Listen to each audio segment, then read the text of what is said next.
எல்லாரும் நல்லா இருக்கிறீங்களா? நல்லா இருக்கிறீங்களா? எல்லாரும் பிள்ளைகள் எல்லாம் நல்லா இருக்கிறீங்களா? அன்புமிக்க சகோதர சகோதரிகளே, மீண்டும் ஒரு இனிய நாளில் உங்கள் அனைவரையும் சந்திப்பதிலே மகிழ்ச்சி அடைகின்றேன். ஆண்டவர் நீங்கள் விரும்பி தேடுகின்ற அன்பையும் அருளையும் சமாதானத்தையும் உங்கள் ஒவ்வொருவருக்கும் நிறைவாக தரட்டும் என்று உங்களுக்காக ஜெபிக்கின்றேன். உங்களை திக்கற்றவர்களாக விடமாட்டேன், நீங்கள் என்னை அறிந்திருக்கிறீர்கள் என்கின்ற அந்த செய்தியை ஆண்டவர் நமக்கு தருகின்றார். சபை உரையாளர் 1ஆம் அதிகாரம் 18வது இறை வார்த்தை இவ்வாறு சொல்லுகிறது: ஞானம் பெருக கவலை பெருகும், அறிவு பெருக துயரம் பெருகும். ஞானம் பெருக கவலை பெருகும், அறிவு பெருக துயரம். அதுக்கு அர்த்தம் என்ன? யாரும் படிக்க வேண்டாம்னா? யாரும் படிக்க வேண்டாம்னா? அப்படி அல்ல. அதாவது ஞானம் பெருகுகின்ற பொழுது அதிகமான விஷயங்களை பற்றி அவர்கள் கவலைப்படுவார்கள். அறிவு பெருகுகின்ற பொழுது தங்களை முன்னிலைப்படுத்த வேண்டும் என்கின்ற எண்ணம் தானாக உள்ளுக்குள்ளே வரும். அது பல நேரத்தில் நீங்கள் பார்த்தா தெரியும். படித்தவர்கள் எல்லாம் அறிவாளியா? படித்தவங்க அறிவாளியா? இல்லை. அந்த படித்த படிப்பே அவர்களுக்கு பல நேரத்தில் துயரத்தையும் மக்களிடமிருந்து அந்நிய நிலையையும் கொண்டு வருவதை நாம் பார்க்கின்றோம். எனவேதான் இந்த உலகத்தில் எவ்வளவு ஞானத்தை நாம் பெற்றிருந்தாலும் இறை ஞானத்தை பெற்றுக்கொள்ளவில்லை என்றால், கடவுளை பற்றிய அறிவை நாம் பெற்றுக்கொள்ளவில்லை என்றால், இந்த உலகத்தில் நாம் பெருகக்கூடிய எல்லா அறிவும் கல்வியும் வீண் என்பதுதான் பொருள். சாலமோனின் ஞானத்திலே சாலமோனை நாம் பார்க்கின்றோம். சாலமோன் ஞானம் மிக்கவராக இருக்கின்றார். சாலமோனத்திலே எந்த கேள்வியை கேட்டாலும் இந்த உலகத்தின் கீழ் அவருக்கு பதில் தெரியாத அல்லது அவருக்கு தெரியாத விஷயம் சூரியனின் கீழ் எதுவுமே இல்லை என்கின்ற அளவிற்கு சாலமோனுக்கு ஞானம் இருந்தது. ஆனால் நீங்கள் சாலமோனுடைய அந்த வாழ்க்கையை அரசர்கள் நூலில் வாசித்து பார்த்தீர்கள் என்றால், அதற்கு முன்னால் வரக்கூடிய அந்த நூல்களெல்லாம் நீங்கள் ஞானத்தை பற்றியும் சாலமோனை பற்றியும் வாசித்தீர்கள் என்றால், இறுதியிலே சாலமோன் மிகுந்த வேதனைப்பட்ட ஒரு நிலையில்தான் இறந்து போகின்றார். கடவுளால் புறக்கணிக்கப்பட்டு கடவுளால் கைவிடப்பட்ட ஒரு இறப்பை தான் அவர் தழுவுகின்றார். சாலமோனுடைய ஞானத்தை பற்றி நாம் அடிக்கடி பெருமையாக பேசிக்கொண்டாலும் சாலமோன் இறுதி வரையிலும் கடவுளோடு இணைந்திருக்கவில்லை. அவர் பெற்றிருந்த எல்லா செல்வமும் அவர் பெற்றிருந்த எல்லா அறிவும் கடவுளை விட்டு அவரை அந்நியப்படுத்தியதை நம்மால் பார்க்க முடிகிறது. எனவேதான் இந்த உலக அறிவை விட கடவுளை பற்றிய அறிவும் கடவுளுடைய ஞானமும் தான் நமக்கு முக்கியம். இந்த உலக அறிவு எவ்வளவு இருந்தாலும் இறை அறிவு இல்லை என்றால் அதனால் எந்த பயனும் இல்லை. இன்றைக்கு பலர் பட்டம் பெறுவதற்காக டிகிரி வாங்குவதற்காக ஓடி ஓடி ஓடி உழைக்கின்றோம். நம்முடைய பிள்ளைகளையும் காலையிலிருந்து மாலை வரையிலும் பல நேரத்தில் வாட்டி வதைக்கின்றோம். டியூஷன் என்று சொல்லுகின்றோம், தேர்வுகள் என்று சொல்லுகின்றோம், அல்லது நாமவே பிள்ளைகளை ஒரு நெருக்கடிகளுக்குள் தான் வைத்திருக்கின்றோம். இந்த 10, 12 வகுப்பு பொது தேர்வு எழுதியிருக்கின்றார்கள். 12ஆம் வகுப்பு தேர்வுகள் முடிந்து அந்த நாட்களில் நீங்கள் பார்த்தீர்கள் என்றால் 2 நாட்களுக்கு முன்னால் பல பெற்றோருடைய முகத்தில் அருளே இல்லை. ஏன் தெரியுமா? கோயில் வேண்டாம், ஜபம் வேண்டாம், மறைக்கேள்வி வேண்டாம். கேட்டா என்ன சொல்றாங்க? பிள்ளை படிக்கணும்.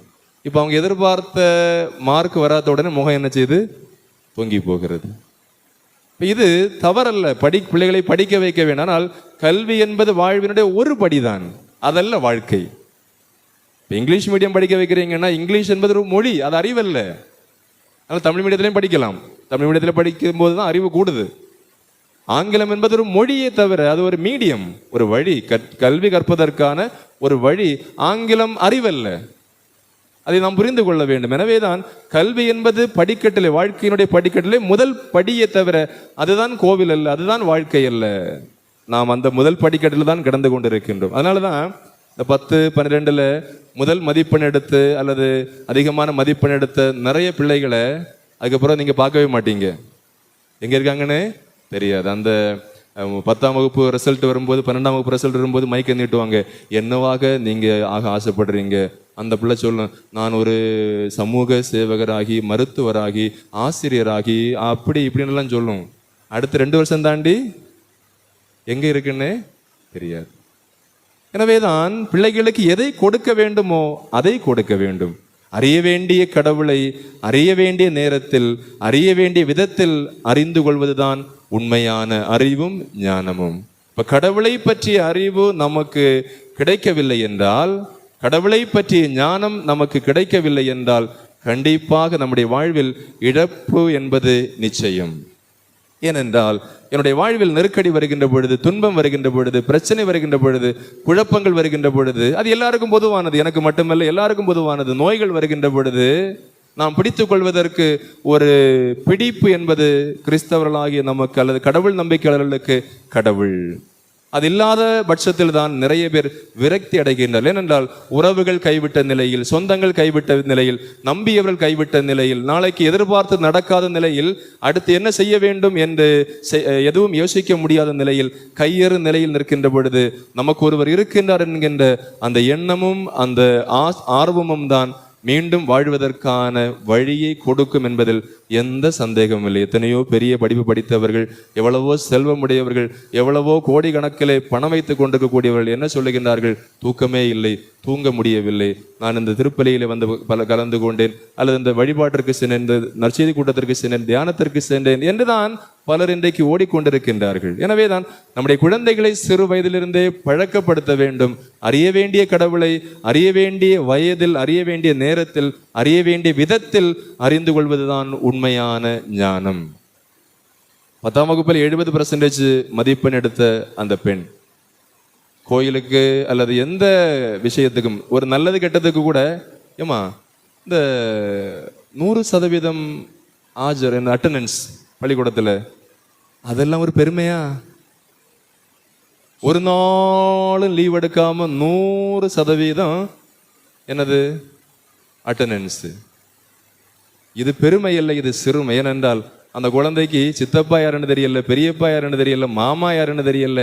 வீட்டுக்கு ஒரு விருந்தாளி வந்தா இது இறங்கி இப்படி ஓடுது. ஏன்னா நேருக்கு அந்நியராக தான் பலரை நாம் வைத்திருக்கின்றோம். உண்டா இல்லையா? ஒரு திருமண வீடு கிடையாது, ஒரு இறந்த வீடு கிடையாது, அல்லது ஒரு நல்ல நிகழ்வுகளுக்கு நாம் பிள்ளைகளை பலர் அழைத்து செல்வதில்லை. ஏன்னா ஒரு பரிசு, அது என்ன பரிசு? 75 ரூபாய்க்கு தொங்கக்கூடிய ஒரு அந்த டாலர், அல்லது 80 ரூபாவுக்கு வைக்கக்கூடிய ஒரு கேடயம், ஒரு ஷீல்டு வீட்டுக்குள்ள அடுக்கி வச்சிருக்கிறாங்க. அதை பார்த்து என்ன செய்ய போறீங்க? அதே நேரத்திலே பிள்ளைகளை 4 திருமண வீடுகளுக்கு அல்லது வழிபாடுகளுக்கு அல்லது சுற்றுலாக்களுக்கு அல்லது நல்ல நிகழ்வுகளுக்கு நீங்கள் அழைத்து செல்கின்ற பொழுது அந்த பிள்ளைகளுக்கு நீங்கள் பெரிய பொக்கிஷத்தை, அதாவது நினைவுகள் தான் பலரை வாழ வைக்கிறது.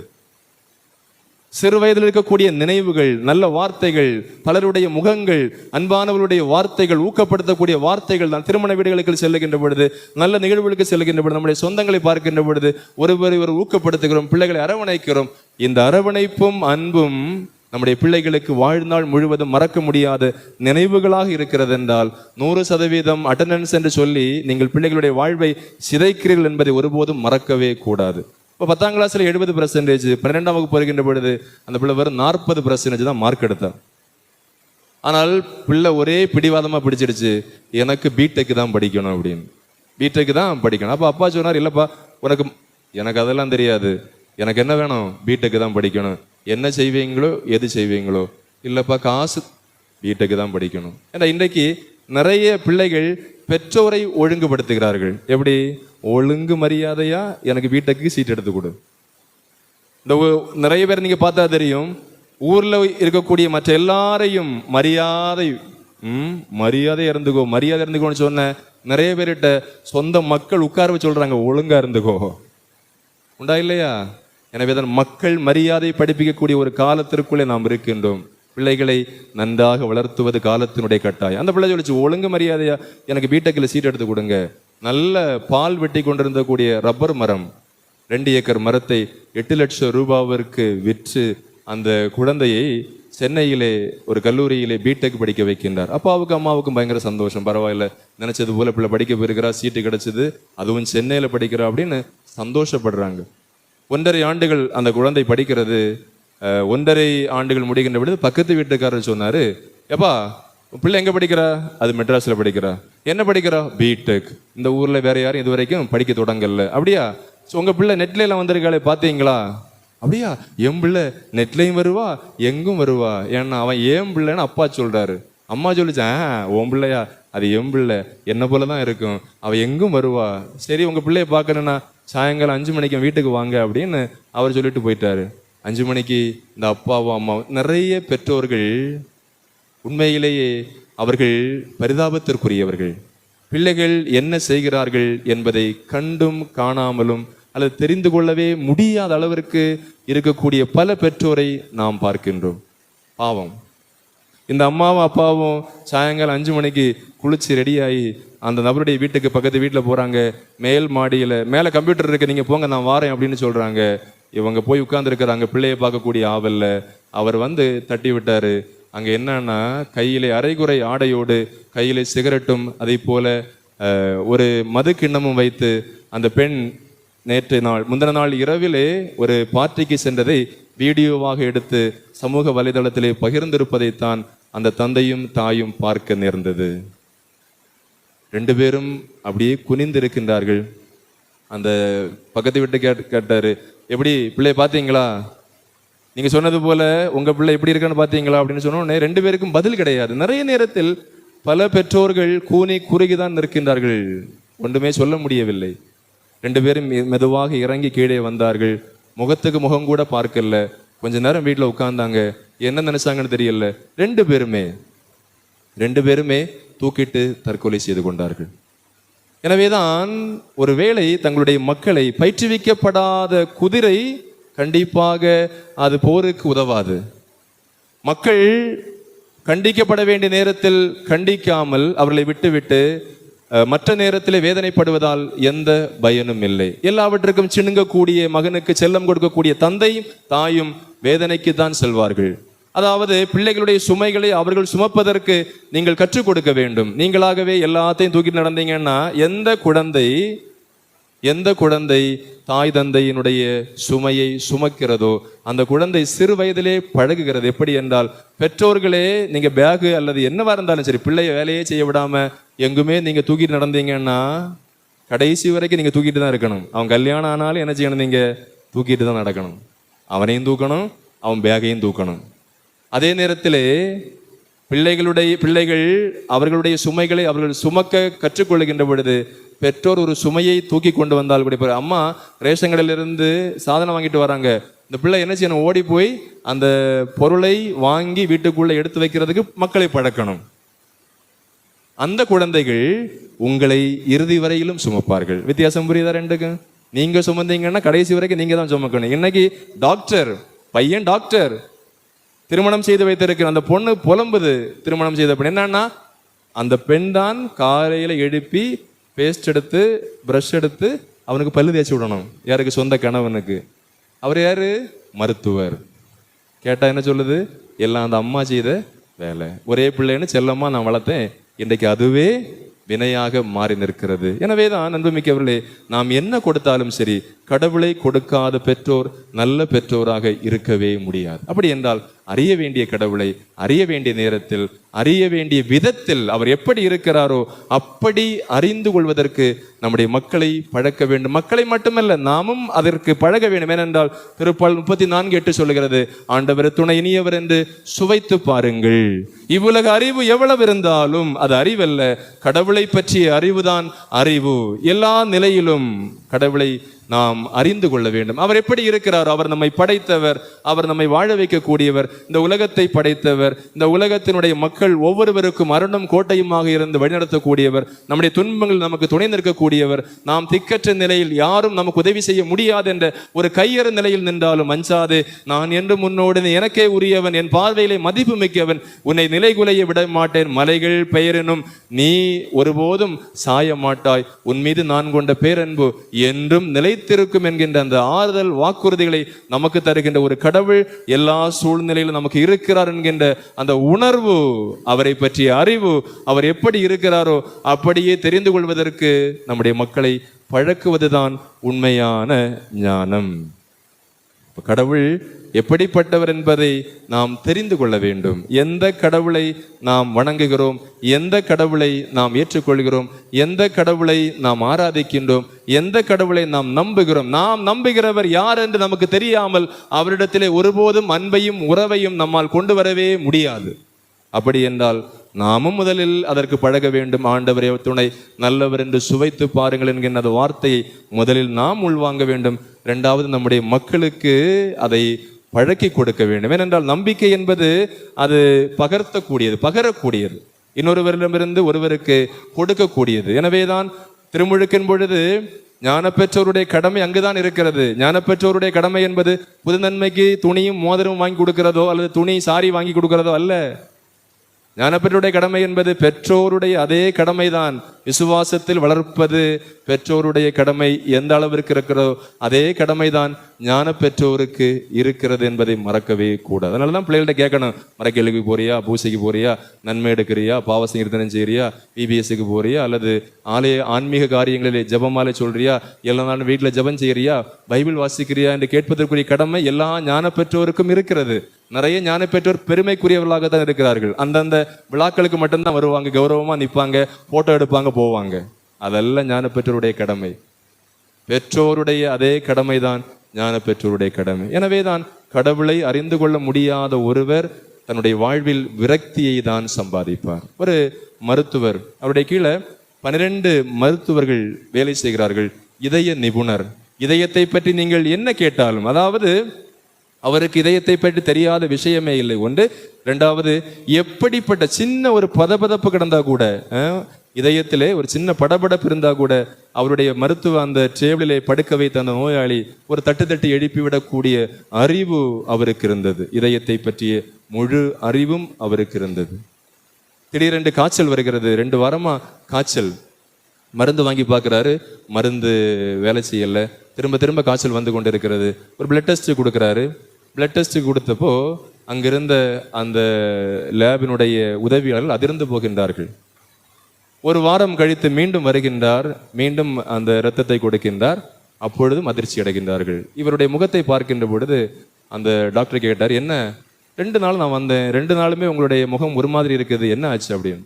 இல்லை, நாங்கள் சொல்லணுமா வேண்டாமான்னு யோசித்துட்டு இருக்கிறோம். என்ன சொல்லுங்க, எதுவாக இருந்தாலும் சொல்லுங்க, பிரச்சனை இல்லை, நானும் டாக்டர் தானே.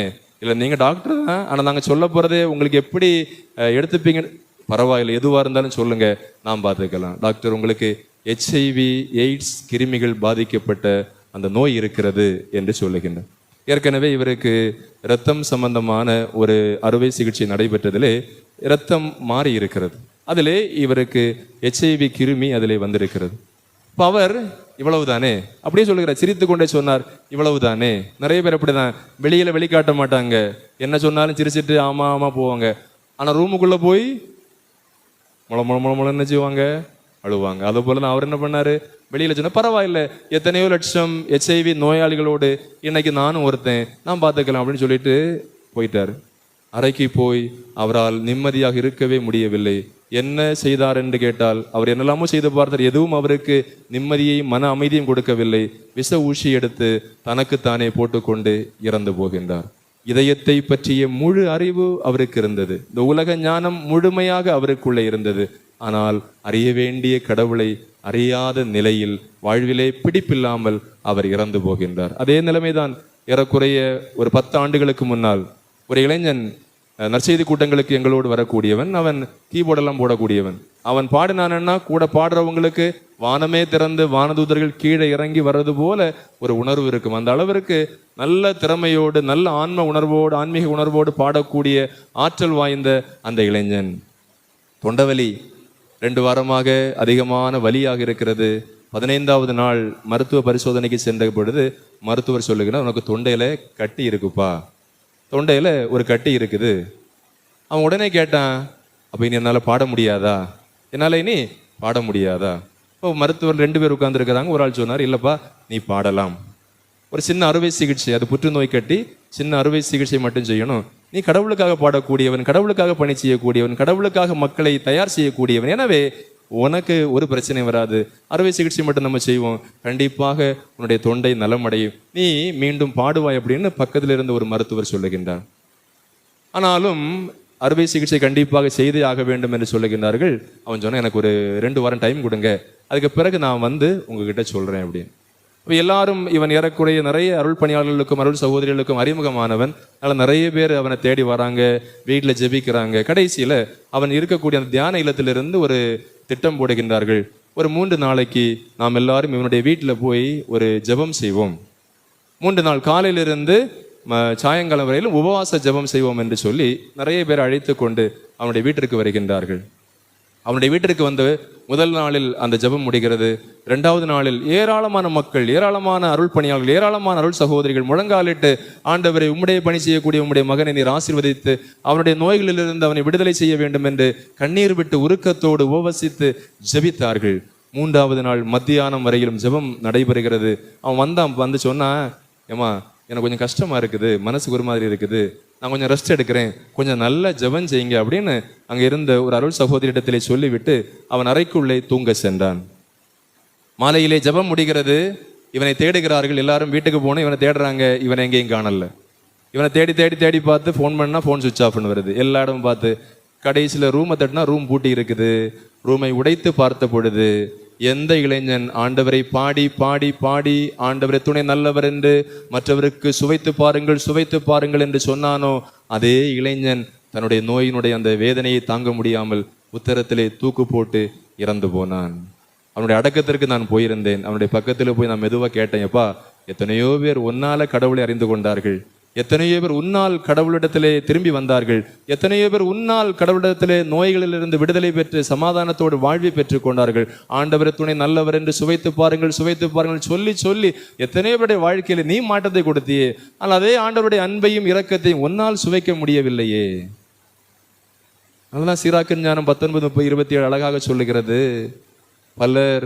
சிலருக்கு நற்பயிற்சி அளிப்பதில் திறமை மிக்கவர்கள், மற்றவர்களுக்கு நற்பயிற்சி அளிப்பதில் திறமை மிக்கவர்கள், தமக்கோ பயனற்றவர்கள். மற்றவங்களுக்கு எல்லாம் ஆலோசனை அறிவுரை எல்லாம், நீங்க ஜெபம் செய்யுங்க, நீங்க அதை செய்யுங்க, நீங்க இப்படி செய்யுங்க அப்படி செய்யுங்கன்னு எல்லாருக்கும் அறிவுரை ஆலோசனை வழங்குவதிலே பலர் திறமையுள்ளவராக இருக்கின்றார்கள், தமக்கோ பயனற்றவர்கள். அதான் சொல்லுவாங்க, பானை தேனில் அகப்பை போல. இந்த தேன் பானை இருக்கும், தேன் பானையில தேனை விட்டு வச்சிருப்பாங்க, அதுல ஒரு பெரிய கரண்டியும் போட்டு வச்சிருப்பாங்க. இந்த கரண்டியினுடைய வேலை என்னது? யாரெல்லாம் கேட்குறாங்களோ எல்லாருக்கும் கோரி கோரி கொடுக்கும். 1 லிட்டர்னா 2 லிட்டர்னா கொடுத்துட்டே இருக்கும். ஆனால் 1 வருடம் அல்ல, 5 வருடம் அல்ல, 10 வருடம் அல்ல, எத்தனை வருடங்கள் இந்த கரண்டி தேன்பானைக்குள்ளே கிடந்தாலும் ஒரு சொட்டு தேனை கூட கரண்டி குடிக்காது. நிறைய பேருக்கு வாழ்க்கை அப்படித்தான் இருக்கிறது. உள்ளுக்குள்ள போகவே இல்லை. நிறைய வழிபாடு எல்லாம் ஓகே தான், ஆனால் உள்ளுக்குள்ள ஒன்று வாதை உந்தன் கூடாரத்தை அணுகாதுன்னு பாடுறோம் நாக்குக்கு மேல, ஆனா உள்ளுக்குள்ள பயமா தானே இருக்குது இல்ல? நிறைய பாடல்கள் அல்லது நிறைய ஜபங்கள் நாக்குக்கு மேலதான் நிற்கிறதே தவிர நாக்குக்கு உள்ள போகவே இல்லை, இதயத்தை தொடவே இல்லை. எனவேதான் பலருக்கு நற்பயிற்சி அளிப்பதில் சிலர் திறமையுள்ளவராக இருக்கின்றார்கள் என்றால் தமக்கோ அவர்கள் பயனற்றவர்கள். சாலமோனின் ஞானம் மீண்டும் 7:27 அழகாக சொல்லுகிறது, ஞானத்தோடு வாழ்பவர்கள் மீது கடவுள் அன்பு செலுத்துவதைப் போல வேறு எதன் மீதும் அவர் அன்பு செலுத்துவதில்லை என்றால் அறிய வேண்டிய கடவுளை அறிய வேண்டிய நேரத்தில் அறிய வேண்டிய விதத்திலே அறிந்து கொள்வதுதான் உண்மையான ஞானம்.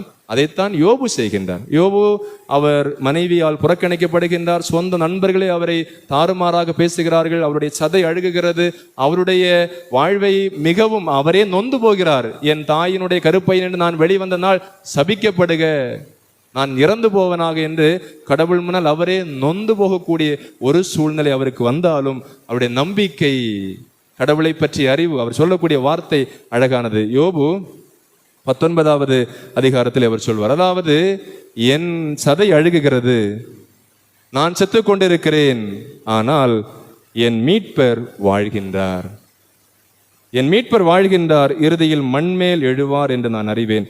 என் தோல் இவ்வாறு அழிக்கப்பட்ட பின் நான் சதையோடு இருக்கும் போதே அவரை நான் காண்பேன், நான் அவர் பக்கத்தில் நிற்க காண்பேன், என் கண்களே காணும், வேறு கண்கள் அல்ல.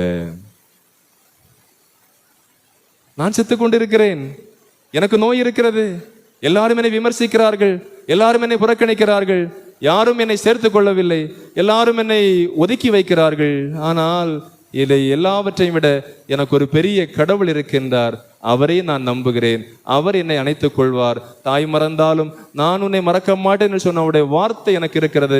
அந்த வார்த்தையில் நான் அடைக்கலம் புகுவேன், அவர் என்னை பார்த்துக் கொள்வார் என்கின்ற நம்பிக்கை ஒருவருக்குள்ளே வருகின்ற பொழுது மட்டும்தான் வாழ்விலே அடுத்த நிலைக்கு செல்ல முடியும். அதனாலதான் யோபு சொல்றாரு, எப்பா நான் செத்துட்டு தான் இருக்கிறேன், உண்மை, என் மீட்பர் வாழ்கின்றார், அவர் உயிரோடு இருக்கின்றார், அவர் பார்த்துக் கொள்வார் என்கின்ற அந்த நம்பிக்கை சிறு வயதிலே இந்த குழந்தைகளுக்கு விதைக்கப்பட வேண்டும். எனவே தான் ஆலயங்களுக்கு வருகின்ற பொழுது வேலை வேணும், குழந்தை வேணும், கல்யாணம் நடக்கணும் அல்ல வர வேண்டியது, எங்களுடைய நம்பிக்கையை மிகுதியாக்கும். நாங்கள் உம்மை பற்றி அறிவை தெரிந்து கொள்வதற்கு, நீர் இருப்பது போல உம்மை கண்டு கொள்வதற்கு எங்களுக்கு ஆற்றல் தாரும், அருள் தாரும் என்றுதான் ஒவ்வொரு நாளும் நாம் ஜெபிக்க வேண்டுமே தவிர அதை கொடும் இதை கொடும் என்று விண்ணப்பங்களுக்காக ஆலயங்களுக்கு செல்லவே கூடாதது. திருத்தலங்களுக்காக இருந்தாலும் சரி, ஆலயங்களுக்காக இருந்தாலும் சரி, நமக்கு என்ன வேண்டும் என்பதை கடவுள் முன்குறித்து வைத்திருக்கின்றார். நாம் கேட்கின்ற பொழுது அதை அவர் விரும்பினால் நமக்கு தருவார் என்கின்ற அந்த உறுதியும் அங்குதான் வருகிறது. அதைத்தான் தீமோத்தேயுவுக்கு எழுதிய திருமுகத்திலே பவுல் சொல்வார். பவுல் சொல்லுகின்றார், நான் கஷ்டப்பட்டேன், அடிக்கப்பட்டேன், மரண தருவாயில் சென்றேன், கப்பலிலே பல முறை நான் என்ன செய்திருக்கிறேன், கப்பல் உடைந்து கவிழ்ந்து சூறாவளியிலே நான் சிக்கி சின்னாபின்னமெல்லாம் ஆயிருக்கிறேன். அவ்வளவு கஷ்டப்பட்டாலும் நான் சோர்ந்து போகவில்லை. ஏனென்றால் என்னை அழைத்தவர் யார் என்பது எனக்கு தெரியும், நான் யாருக்காக துன்புறுகிறேன் என்பதை நான் உணர்கின்றேன். நிறைய பேருக்கு கோயிலுக்கு வர்றதுனால கஷ்டம். 4 பேர் ஏதாவது சொல்லிடுவாங்களோ, அதை சொல்றாங்க, இதை சொல்றாங்க. நான் கோயிலுக்கு இவ்வளவு நன்மைகள் செய்கிறேன், அல்லது கோயிலுக்கு இவ்வளவு காரியங்கள் செய்கிறேன், இவ்வளவு வழிபாட்டில் பங்கெடுக்கிறேன், ஆண்டவரே 4 பேர் சிரிக்கக்கூடிய அளவிற்கு என்னை வைத்து விட்டீரே என்று வேதனைப்படக்கூடிய எத்தனையோ பேர் நம்ம இடத்துல இல்லையா? ஒரு அம்மா சொன்னாங்க, ஃபாதர் 20 வருஷமா கோயில்ல எல்லா காரியத்திலையும், அன்பியமாக இருக்கட்டும் அல்லது பலிபீடமாக இருக்கட்டும், என்ன பணியாக இருந்தாலும் சரி, நான் தான் ஃபாதர் முதல்ல நின்னேன். இன்னைக்கு 20 வருஷம் நான் செய்த வேலை, 6 ஆண்டுகள் ஆகிறது, நான் கோயிலுக்கே போறதில்லை. என்னம்மா? வேற ஒன்றும் இல்லை, 2 பிள்ளைகள் எனக்கு. அதில் முதல் பையன் வேலைக்கு வெளிநாட்டுக்கு போனான். அங்கே போனவன் சந்தோஷமாக வேலை தொடங்கினான். நானும் சந்தோஷப்பட்டேன், குடும்பம் கொஞ்சம் மேலே வரும் அப்படின்னு. போன 6வது மாதத்தில் அங்கே வேலை செய்து கொண்டிருந்த பொழுது எலக்ட்ரிக் ஷாக் அடித்து வெளிநாட்டிலிருந்து அவனை இறந்த நிலையில் கொண்டு வந்தார்கள். அது கூட பரவாயில்ல ஃபாதர், அடுத்து என் பொம்பளை பிள்ளைக்கு கல்யாணம் பண்ணி வச்சேன், அந்த குழந்தை, அந்த பெண் பிரசவத்திலே குழந்தையோடு இறந்து போனது. கடவுளுக்காக நான் இவ்வளவு செய்தேன், கடவுளே கடவுளே கடவுளே கடவுளே கடவுளே என்று தானே நான் ஓடி நடந்தேன். எனக்கு 4 பேர் சிரிக்கக்கூடிய நிலைமைக்கு என்ன கடவுள் வச்சுட்டாரு. எல்லாரும் கேட்குறாங்க, நீ ஓடி ஓடி போனேன் இல்லையா, உனக்கு என்ன கிடைச்சு, உனக்கு என்ன கிடைச்சுன்னு கேட்குறாங்க. யாரையும் என்னால் பார்க்க முடியல, 6 வருஷமா நான் வீட்டுக்குள்ளே முடங்கி கிடக்கிறேன்னு சொல்லக்கூடிய எத்தனையோ நபர்கள் இருக்கின்றார்கள். அதே நேரத்திலே பவுல் என்ன சொல்லுகிறார், நான் யாருக்காக துன்புறுகிறேன் என்பதை நான் அறிவேன், என்னை அழைத்தவர் உண்மை உள்ளவர். அதனாலதான் தோமா சொன்ன வார்த்தை, என் ஆண்டவரே என் கடவுளே, நீரே மெசியா என்பதை நாங்கள் ஏற்றுக்கொள்கிறோம் என்று பேதுரு அறிக்கையிட்ட அதே அறிக்கை உண்மையான ஞானம் என்றால், நம்முடைய மக்களுக்கு ஒன்றை மட்டும் புரிந்து கொள்ளுங்கள், உலக அறிவு வேண்டும், ஆனால் உலக அறிவு மட்டுமல்ல நமக்கு தேவை, கடவுளை பற்றிய அறிவுதான் முக்கியமானது. ஏனென்றால் கடவுளை பற்றி நாம் அறிகின்ற பொழுதுதான் சக மனிதர்களை அறிய முடியும். கடவுளை அன்பு செய்கின்ற பொழுது மட்டும்தான் சக மனிதர்களை அன்பு செய்ய முடியும். கடவுளை அன்பு செய்து அவரோடு இருக்கின்ற பொழுது மட்டும்தான் மனசாட்சியோடு மற்ற சகோதர சகோதரிகளோடு நேர்மையான முறையில் வாழ முடியும். ஏனென்றால் அறிய வேண்டிய கடவுளை அறிய வேண்டிய நேரத்தில், அறிய வேண்டிய விதத்தில் அறிந்து கொள்வதே உண்மையான ஞானம். அந்த ஞானத்தை பெற்றுக்கொள்ள ஜெபிப்போம். ஆமேன்.